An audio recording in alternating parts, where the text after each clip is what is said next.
New Zealand has the highest rate of domestic abuse per capita in the developed world. Abuse needs silence to thrive. In this series, Simone Butler, herself a survivor of a vicious attack by her ex-partner, meets those brave enough to break their silence.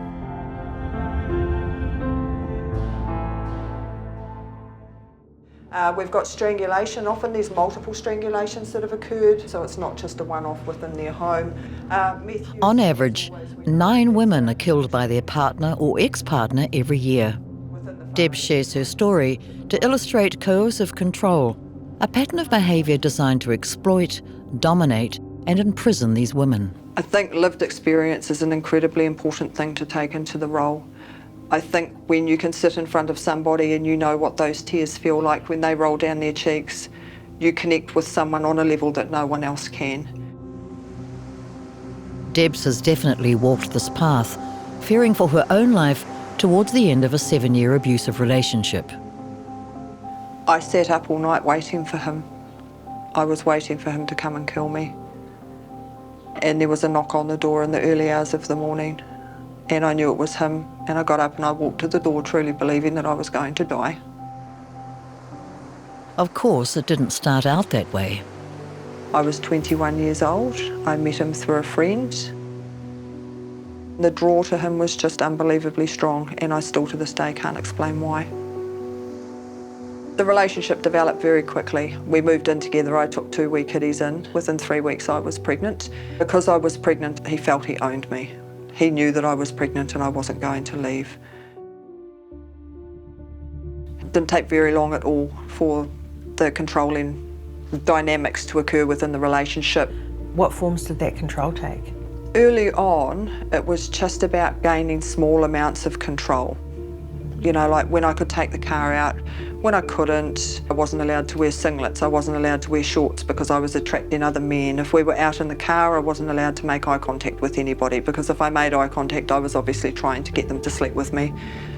What impact did this have on you? I knew it wasn't right. I knew I was losing a sense of myself, but I stayed in there. It was just a matter of riding it out. It would get better. At least he wasn't hitting me. It was very much around learning to live with and normalising the behaviours that actually start to take your control and your identity away from you. Over time, this relentless coercive control began to construct an invisible wall that surrounded Debs. She was trapped, unable to escape. This pattern of establishing control is described in the graphic called the Power and Control Wheel. Simone talks about this with refuge manager Sanjida. So, you know, when you put a label on it and then they're able to reflect on it, they can go, oh my gosh, that was happening Every day. Every day. Yeah, when I was in an abusive relationship, I'd never seen anything like this. And I think it's really important for women to understand that there are so many different types of abuse and that what they may be experiencing is actually abuse. You know, the behaviours that are going on within their relationship are about power and control. All too often, the next step is physical violence. I was 7.5 months pregnant. It was the first time I was physically assaulted. And he got really jealous one night and he just straddled me, punched me in the stomach and told me that I wasn't worthy of sleeping in his bed, so I slept on the washing pile for the night.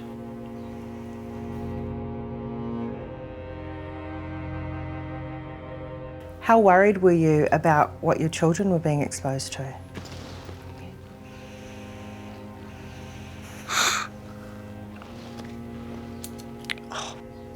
I'm so sorry, I didn't think this was going to happen. Don't be sorry. It's all good. Do what you need to do. This is the opportunity for me to do this. And I want to do it. The physical abuse did become a regular occurrence.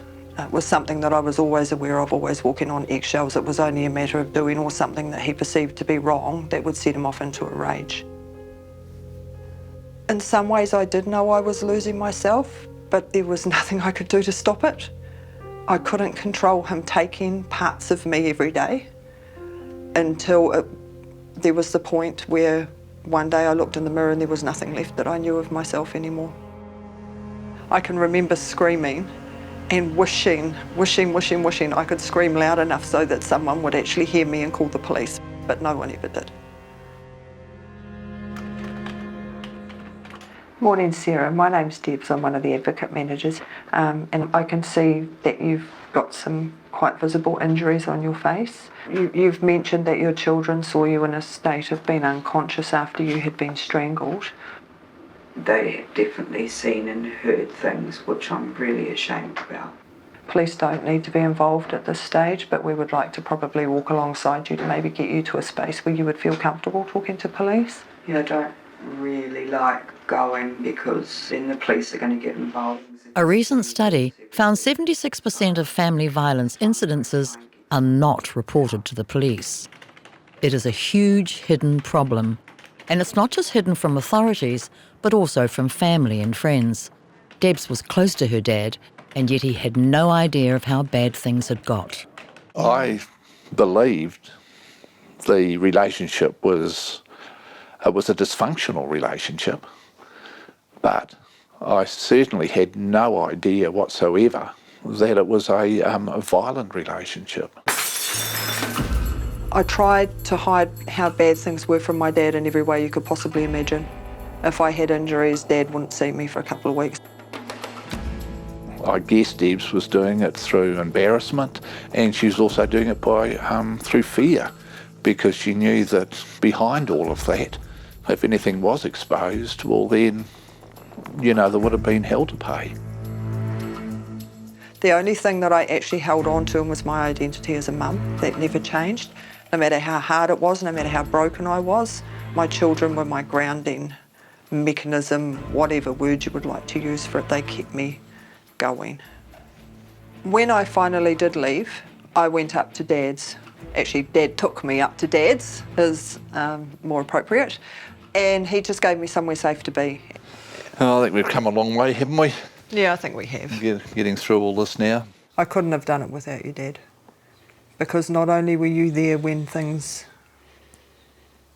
were really bad and the police needed to get involved, but you then didn't let me leave. You took me to your home and you said, I'm going to look after the kids.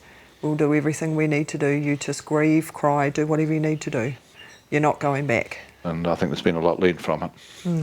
A lot of people could have gone down a completely different road, so you've certainly taken a positive path there. Yep, I think it has. I think we still need to honour the children by recognising that they're still on a journey, and I think they always will be on a journey. I thought I was protecting my children from seeing acts of violence. I thought I was protecting my children from seeing and hearing things I didn't want them to see. What I didn't realise is that they were so aware of everything that was going on, and they could read him as well as I could read him. They walked on eggshells when I walked on eggshells. And if I've got one message to put out there, it is that please look at this through the eyes of your children, because they are the ones that truly see what's happening, and the impact is just unbelievable and lifelong. How did you piece your life together after this? I pieced my life together one day at a time. I set very small goals to achieve, but I set my goals, and I knew that I was going to take every single lesson that I had picked up in my relationship and I was going to turn it into something good. When I came out of that relationship, I realised I had the gift of a blank canvas, and that I was able to rebuild and recreate myself into whoever I wanted to be. And I made the decision that that was going to be a strong, independent woman that made a difference in the world of family violence. Okay, so I guess already we've gone through the process of identifying what our current trends are that are coming through with our referrals. And I've been doing that for about 18 years now. How do you get on with your family and friends now? Well, I have family and friends now. I didn't for a very long time because I wasn't able to. Part of my finding my identity is being secure enough to open up and allow people in, and the rewards are enormous. My personal life is amazing. I'm in a place that I never thought actually truly existed. I'm happy, I'm healthy, I'm in love, and I wouldn't ever want to change a thing. I want people that see my journey to understand that there is a happy ending, that there is a different way of living and a different way of being. And if you're trapped in the cycle of violence now, this may feel a million miles away, but it's a reality. Take all of that strength and that courage and that mana that you have and you use every day just to survive, and reach out and hold the hand of someone that's prepared to walk you through it. You will navigate your way out of this and you will have freedom at the end of the day to live your life and to be your true self.